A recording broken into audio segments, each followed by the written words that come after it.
En République démocratique du Congo, les militants de droits de l'homme déplorent un recul de la démocratie. À l'approche des élections, des journalistes croupissent en prison pendant que le meurtre d'un opposant n'est toujours pas résolu. Une série d'événements récents a suscité des inquiétudes quant au bilan du président Félix Tshisekedi. Je pèse les mots, les 6 premiers mois de son pouvoir ont été très satisfaisants pour nous défenseurs des droits humains.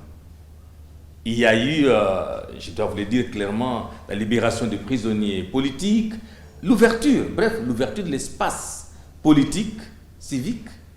Il y a eu des manifestations publiques pacifiques organisées ici et là qui n'avaient jamais été réprimées. Tout le monde pouvait s'exprimer librement. Il y a des exilés politiques qui sont rentrés en République démocratique du Congo. Ça a été très positif. Mais c'est après cela, malheureusement, que nous avons commencé à constater que les vieilles méthodes, je peux dire, répressives des manifestations publiques ont repris surface. Tshisekedi a libéré des centaines de prisonniers politiques lors de son entrée en fonction. Mais l'optimisme initial a commencé à s'estomper après la reprise des intimidations contre les critiques en 2020. Nous croyons qu'il y a encore des efforts à fournir. Je ne voudrais pas ici donner l'impression que le régime Tshisekedi ne garantit pas la démocratie sur toute la ligne. Je crois qu'il faut aussi relativiser.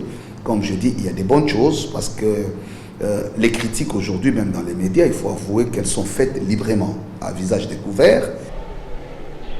La République démocratique du Congo doit organiser des élections le 20 décembre prochain. Tshisekedi, 60 ans, briguera un second mandat.